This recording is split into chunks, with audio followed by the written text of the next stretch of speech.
여동생이 5살이고 내가 7살이었던 해에 삼촌이 집으로 놀러 온 적이 있었는데 동생이 삼촌을 보자마자 이런 말을 했다. 철컹철컹 아프고 아파하는 삼촌.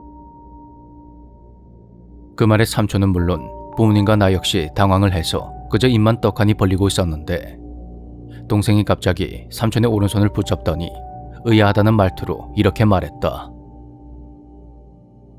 어? 손가락이 아직 있네?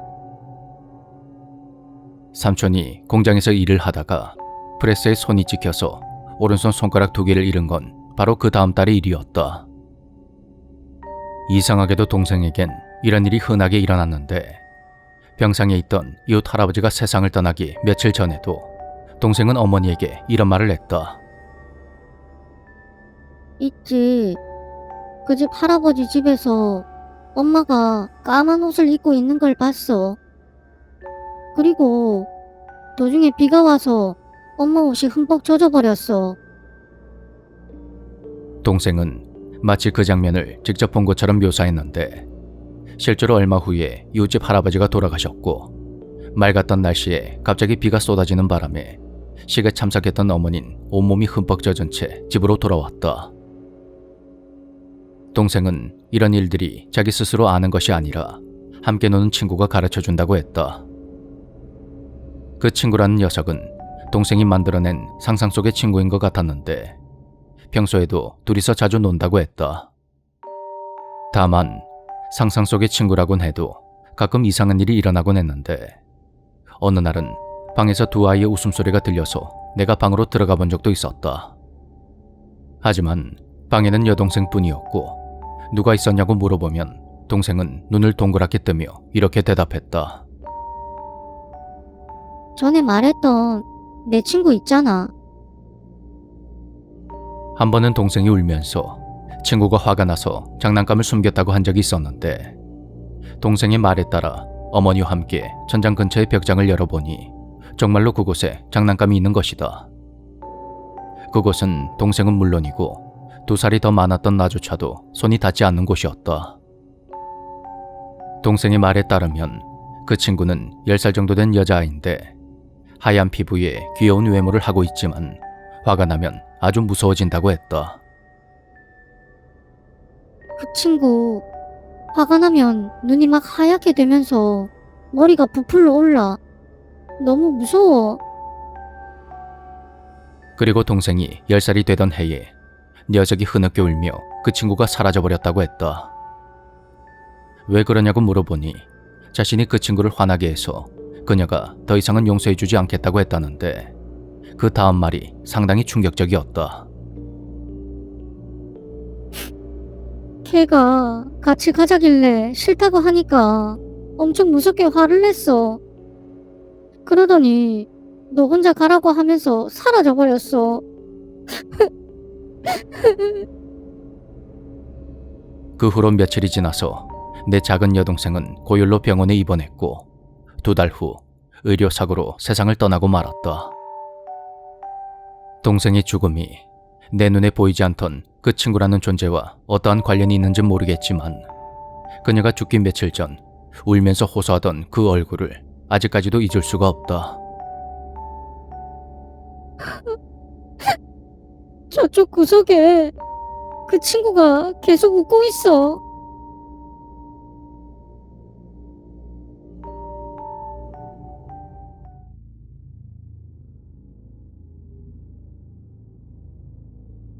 친한 후배가 어릴 적에 시골에 놀러가서 겪은 일이다. 오랜만에 시골 친구들을 만나서 시간을 보내던 후배는 한 친구의 제안으로 귀신이 나온다는 폐가에 가게 되었다. 그 폐가는 마을 인근의 어느 산속에 덩그러니 있었는데 인적이 끊긴 지 꽤 오래되었는데도 안에서 종종 집안일 하는 소리가 들린다는 것이다. 하지만 아이들 모두 천방지축이라 진짜로 귀신이 나오면 어쩌나 하고 걱정하는 사람은 단 한 명도 없었다.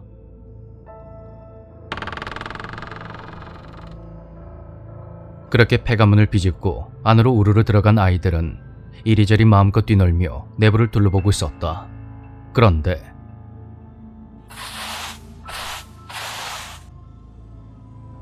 2층 안쪽에서 무언가 스치는 것 같은 소리가 들려왔다. 그 소리를 처음 들은 아이 한 명이 우뚝 멈춰 섰고 이내 모두 그 자리에 서서 조용히 귀를 기울였다.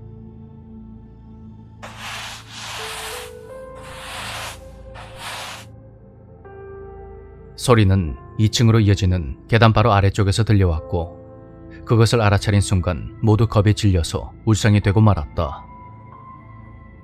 가위바위보를 해서 진 녀석이 아래쪽을 내려다봤는데 놀랍게도 그곳에는 아무도 없었다. 그저 다 낡아빠진 걸레 한 장만이 벌레가 움직이는 것처럼 마루 위를 닦으며 움직이고 있었다. 그러니까 천둥 벌거숭이 같은 아이들이 들이닥치면서 여기저기 흙 묻은 발로 밟고 지나간 그 자리를 걸레가 열심히 닦아내고 있었던 것이었다. 그 모습을 가만히 보고 있자니 무서운 생각이 사라지며 왠지 모르게 미안한 마음이 들었다고 한다. 아이들은 미안하다고 사과하며 신발을 벗고 조심스레 계단을 내려왔고 그렇게 폐가를 빠져나왔다. 그러는 동안 걸레는 아무 반응 없이 열심히 바닥만 닦아내고 있었다나. 그렇게 시간이 흘러 후배가 중학교에 입학했을 무렵에 폐가는 철거가 되었다. 녀석은 가끔 시골에 내려갈 때마다 홀로 묵묵히 일을 하던 그 걸레를 떠올리곤 한다.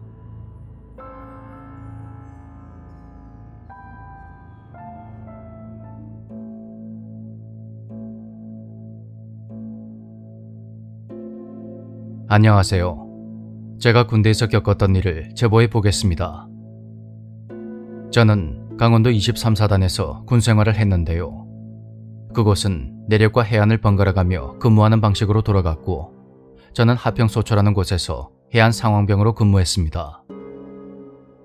초소는 11-1부터 11-11까지 있었는데 그 중에 11-4초소는 폐초소로 돼 있었습니다.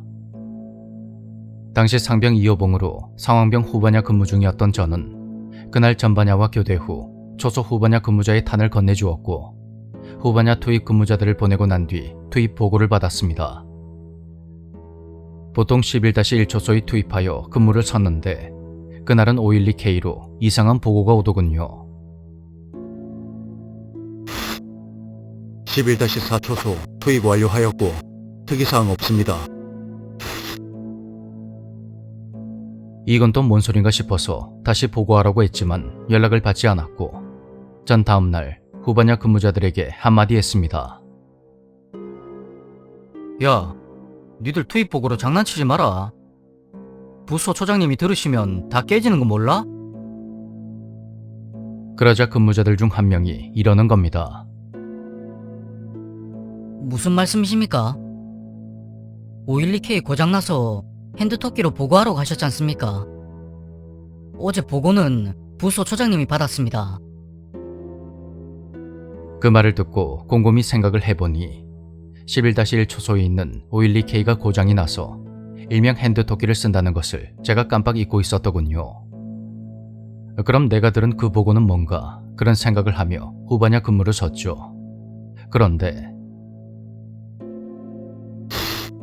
11-4초소 투입 완료하였고 특이사항 없습니다. 또다시 문제의 그 보고를 받은 저는 두려움에 온몸을 벌벌 떨었습니다. 막상 그런 상황이 저에게 닥쳐오니까 정말 아무 생각도 들지가 않더군요. 다음날 저는 소초의 순찰을 온 중대장님에게 브리핑을 한 뒤 제가 겪은 일을 털어놨습니다. 중대장님, 제가 하는 이야기를 어떻게 들으실지 모르겠는데 11-4초소에서 계속 투입 보고가 들어옵니다. 후반야 근무자들이 장난치는 건 아닌 것 같고 저도 영문을 모르겠습니다. 그래. 그러면 오늘은 내가 11-1초소에 애들 투입시키고 11-4초소에 들렀다 와야겠네. 그런데 잠시 후 초소에 다녀온 중대장님이 그러더군요. 야, 11-4초소 문 다 잠겨있는데 있긴 뭐가 있어? 장난은 네가 치는 거 아니야? 그리고 그 순간 11-4초소 투입 완료하였고 특이사항으로 중대장님 왔다 가셨습니다. 그렇게 저는 그날도 또다시 512K를 받았습니다. 중대장님과 그 통신병 그리고 부소조정님까지 모두 한자리에 있는 상황에서 말이죠. 전 순간 머리가 멍해지며 온몸에 소름이 돋았고 모두들 할 말을 잃었습니다.